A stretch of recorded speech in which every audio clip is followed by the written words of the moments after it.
नमस्कार, मैं प्रद्युमन जोशीला आज के इस वीडियो में बात करने जा रहा हूं।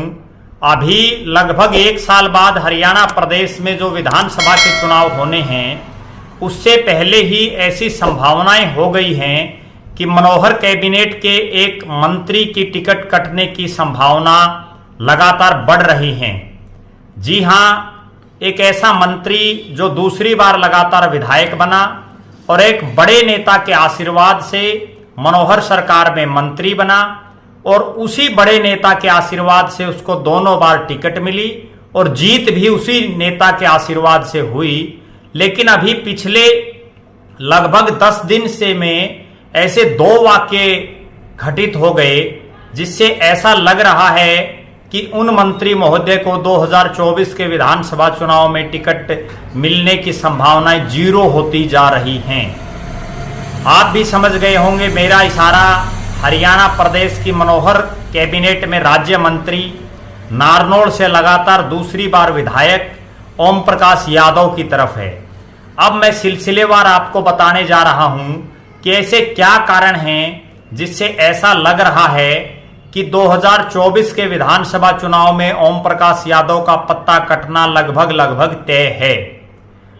ओम प्रकाश यादव एक साधारण इंसान के, एक साधारण व्यक्तित्व के ही धनी हैं आज भी मंत्री बनने के बावजूद।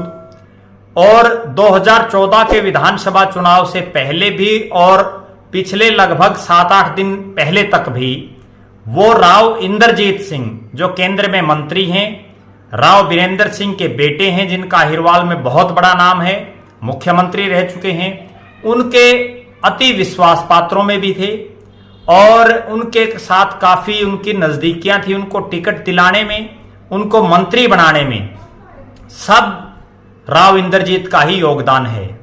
लेकिन अभी कुछ ही घंटों पहले नारनौल, जहां से वो विधायक हैं, वहां उन्होंने एक पन्ना प्रमुख सम्मेलन का आयोजन किया जिसमें उन्होंने राव इंद्रजीत को भी नहीं बुलाया, उनकी बेटी आरती राव को भी नहीं बुलाया और जिनको बुलाया वो भारतीय जनता पार्टी के प्रदेश अध्यक्ष ओम प्रकाश धनखड़ को उन्होंने बुलाया।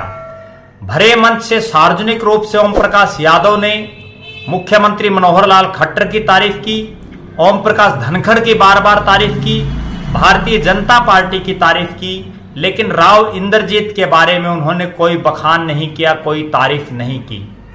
इसके पीछे का जब आपको कारण बताऊंगा तो आपको सारा माजरा समझ में भी आ जाएगा।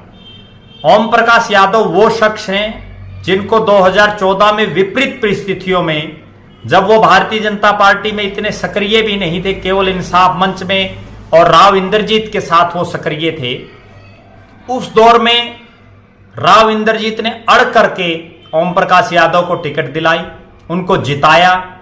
उसके बाद 2019 में उनको फिर टिकट दिलाई, उनको जिताया और ना केवल जिताया बल्कि उनको मनोहर कैबिनेट में मंत्री भी बनाया। वो भी तब जब मुख्यमंत्री किसी साथ लगते हलके के विधायक को मंत्री बनाना चाहते थे, क्योंकि वो विधायक प्रशासनिक रूप से भी उनका बहुत लंबा चौड़ा अनुभव है, वो भी दूसरी बार विधायक थे और उनका अपना एक रुतबा था। राव इंद्रजीत सिंह की उनके ऊपर छाप भी नहीं थी, लेकिन राव इंद्रजीत ने अपने साथी को एडजस्ट करवाने के लिए, अपने विश्वसनीय साथी को एडजस्ट करवाने के लिए हर हद को पार करते हुए उन्होंने मुख्यमंत्री मनोहर लाल की कैबिनेट में उनको शामिल करवाया।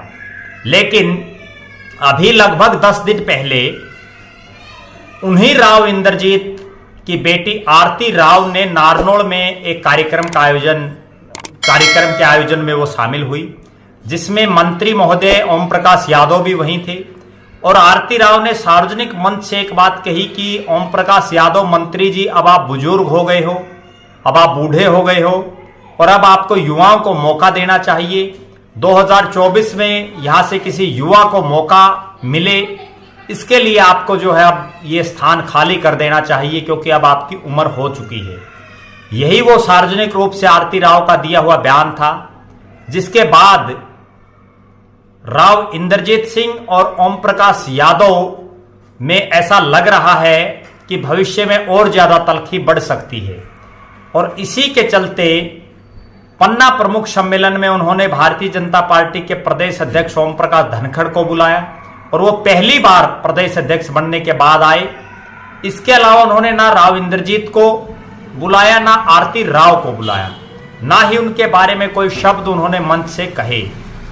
और उन्होंने अपनी खुद की तारीफ जरूर करते हुए कि आज भी वो सक्षम हैं राजनीति में, उनके ऊपर कोई दाग धब्बा नहीं है और वो राजनीतिक रूप से सक्रिय हैं।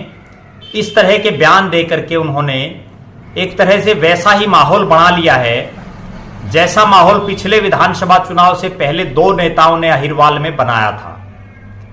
अब जो मैं बात ये कह रहा हूं कि राव इंद्रजीत सिंह को नाखुश करके ओम प्रकाश यादव को टिकट नहीं मिल सकती, इसमें कोई दो राय नहीं है।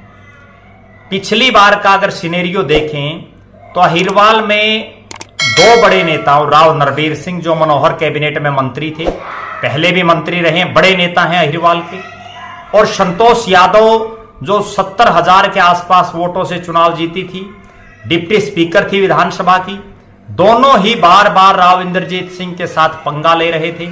राव इंद्रजीत के साथ जो है उनके गुट में ना रह करके, उनके साथ ना रह करके सीधे मुख्यमंत्री मनोहर लाल की गुड बुक में थे दोनों नेता। और जब टिकटों की बात आई तो दोनों पर ऐसी छुरी चली, दोनों की टिकटों पर ना राव नरबीर सिंह को टिकट मिली, ना संतोष यादव को टिकट मिली, और दोनों के मुकाबले ही राजनीतिक रूप से कम अनुभवहीन, उनकी बजाय तो बहुत जिनका अनुभव बिल्कुल जीरो उनके लेवल में हो, उन नेताओं को टिकट मिली। अटेली से तो सीताराम यादव चुनाव जीत भी गए राव इंद्रजीत के भरोसे, और दोनों नेताओं की टिकट कटाने का काम राव इंद्रजीत ने किया। उसके बाद जब 2019 के विधानसभा चुनाव में फिर बीजेपी जीती, राव अभय सिंह यादव को मंत्री बनाने के लिए अभय सिंह ने भी पूरा जोर लगाया और मुख्यमंत्री मनोहर लाल जी ने भी पूरी कोशिश की। लेकिन यहां भी जैसा पहले होता रहा है, अहिरवाल में राजा राव इंद्रजीत की अनुमति के बिना कुछ भी नहीं होता, तो यहां भी अभय सिंह का पत्ता कटा और ओम प्रकाश यादव को टिकट मिला। अब एक बार फिर से वही हालात हो गए हैं और ऐसा माना जा सकता है कि 2024 के विधानसभा चुनाव में ओम प्रकाश यादव को टिकट मिलने की संभावना लगातार जीरो होती जा रही है। उनकी बजाय पार्टी राव इंद्रजीत जिसको चाहेंगे उसी को टिकट मिलेगी और पार्टी को भी उनके आदेश मानने होंगे या उनकी सलाह माननी होगी, यूं कह सकते हैं। पिछली बार भी उन्होंने बहुत से ऐसे लोगों को टिकट दिलाई जो टिकट की रेस में भी नहीं थे और उनको जिताया भी। इस बार भी वो ऐसा ही करेंगे। लिहाजा जो मनोहर कैबिनेट है उसके एक मंत्री का तो पत्ता लगभग कटना तय हो चुका है, उसकी तरफ कदम बढ़ते जा रहे हैं। बाकी मंत्रियों के बारे में भी अगले वीडियो में हम बात करेंगे। और यहां अगर ये कहा जाए कि अहिरवाल की राजनीति में आज भी राजा राव इंद्रजीत का सिक्का चलता है तो कोई अतिशयोक्ति नहीं होगी।